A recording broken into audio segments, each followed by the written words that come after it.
আগামী ২০২৪ লোকসভা নির্বাচন একটি গুরুত্বপূর্ণ নির্বাচন। এই নির্বাচনকে সামনে রেখে একদিকে যেমন এনডিএ সরকার তথা বিজেপি সরকার তার নিজ ক্ষমতা ধরে রাখার চেষ্টা করছে, তেমন তাকে পরাজয় ঘটানোর জন্য অপরদিকে এনডিআইএ তথা ইন্ডিয়া জোট গঠন করেছে অবিজেপি সমস্ত দলগুলি।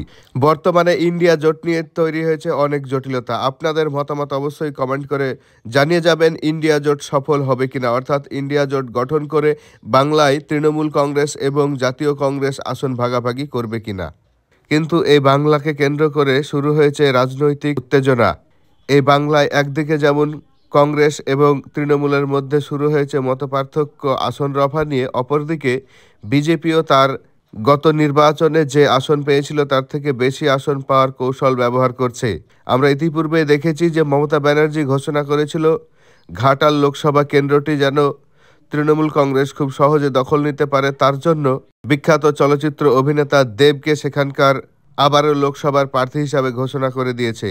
কিন্তু বিজেপি তার রাজনৈতিক তীক্ষ্ণ কৌশলের পরিচয় দিয়ে তিনিও ঘোষণা করেছেন একজন বিখ্যাত চলচ্চিত্র অভিনেতা হিরণকে। তারাও চাইছে আগামী লোকসভা নির্বাচনে এই হিরণ যেন ঘাটাল কেন্দ্র থেকে দেবের বিরুদ্ধে, অর্থাৎ তৃণমূল কংগ্রেসের প্রার্থী দেবের বিরুদ্ধে বিজেপির তরফ থেকে প্রার্থী হবে হিরণময় চ্যাটার্জি, অর্থাৎ হিরণ। হিরণ ব্যক্তিত্ব হিসাবে তিনি বিখ্যাত চলচ্চিত্র অভিনেতা, অপরদিকে লেখক, গায়ক এবং প্রযোজক।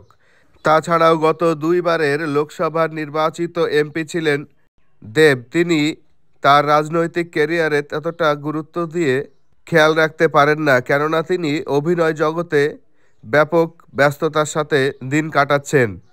আর তিনি যেহেতু লোকসভায় নির্বাচিত একজন এমপি, তার নিজস্ব দায়িত্ব থাকে সেই লোকসভা কেন্দ্রের উন্নয়নের কাজ করার, আর সেই উন্নয়নের দিকে তিনি নজর দেওয়ার মতো সময় পান না। যেহেতু তিনি এই দিকে নজর দিতে পারেন না এবং গত 10 বছরে এই এলাকার জনগণ বঞ্চিত হয়েছে, তাই হিরণময় চ্যাটার্জি তিনি জানিয়ে দিয়েছেন যে তিনি অভিনয় জগতের পাশাপাশি তিনি এই এলাকার যদি নির্বাচিত হন তাহলে যথেষ্ট নজর দেবেন। তো তথ্যটি আপনাদের কেমন লাগলো অবশ্যই